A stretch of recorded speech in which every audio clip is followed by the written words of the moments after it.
আলহামদুলিল্লাহ ৩০ রোজা শেষ। ৩০ রোজা শেষ করে চলে আসছে ঈদ। তো সবাই যার যার মনে কষ্ট দুঃখ সব ভুলে আমরা ঈদের আনন্দ সবাই ভাগাভাগি করে নিব।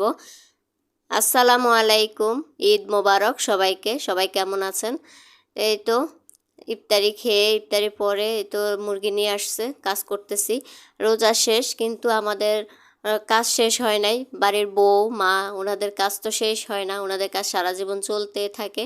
তো এখানে মুরগিগুলা কেটে নিব, ভাবলাম যে আস্তা রেখে দেবো, পরে ভাবলাম যে না, কেটে রেখে দেই, পরে হয়তো সমস্যা হয়, ফ্রিজে রেখে পরে কাটতে অনেক কষ্ট হয়। আর এখানে যে পুডিং বানাবো তাই দুধটা জাল করে নিতেছি।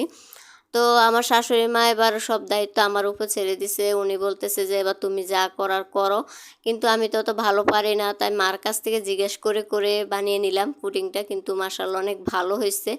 তারপরও মাকে বারে বারে দেখাইতেছি যে একটু দেখেন ঠিক হয়েছে কি না, বলতেছে না ঠিক হয়েছে, ভালো হয়েছে।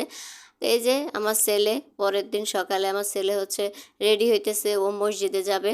তো ওর গায়ের পাঞ্জাবিটা কেমন হয়েছে বলবেন। ও কিন্তু নিজে পছন্দ করে পাঞ্জাবিটা কিনছে, মাশাআল্লাহ অনেক সুন্দর লাগতেছে।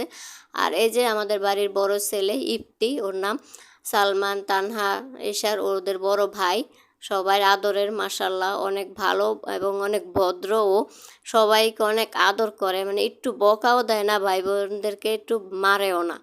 অনেক ভালো মাশাআল্লাহ ওদের চেয়ে, কথা শুনে সবার, এবং অনেক আদর করে সালমান ওদেরকে। যে সালমানকে হেল্প করতেছে, আতর দিতেছে, ও পাঞ্জাবি পরছে নিজে নিজে। তো এখন ওর ভাইয়া দেখায় দিতেছে যে কোনটা দিবে। তো হচ্ছে ওর বাবার মতো আতর পারফিউম ওর অনেক পছন্দ।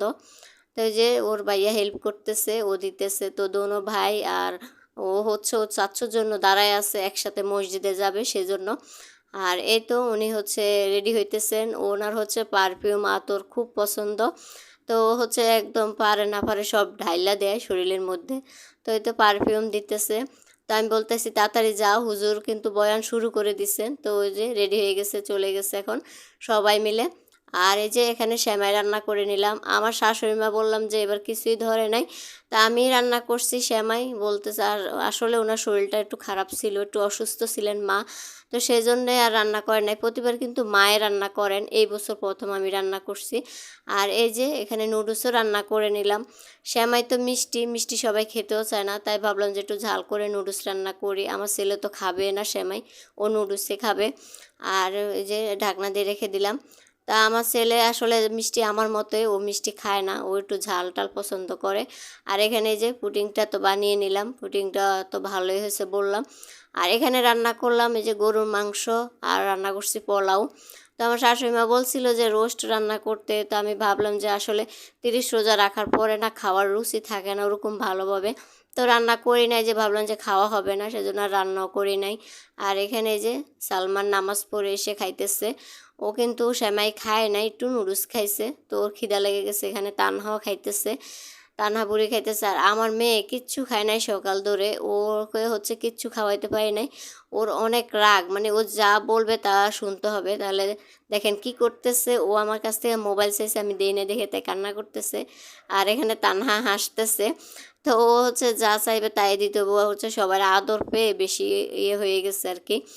এই যে ও নামাজ পড়ে চলে আসছে, ওকে এখন সেমাই দিব, মিষ্টি খাবে। আর এখানে এই যে সব কাজ করিয়া যাই করি, ঈদে তো মেহেন্দি হাতে দিতেই হয়। তো একটু এই যে ঈদের দিনে হাতে মেহেন্দি দিয়ে দিলাম। আর আরেকজনকে দিই আর কি, আমি দিয়ে এলাম, আমি অত ভালো করে দিতে পারি না। আর এটা কালকে রাত্রে আমি হচ্ছে রাত্রে 2টা পর্যন্ত, চাঁদ রাত 2টা পর্যন্ত দিছি। তো সবাই ভালো থাকবেন, আল্লাহ হাফেজ, ঈদ মোবারক।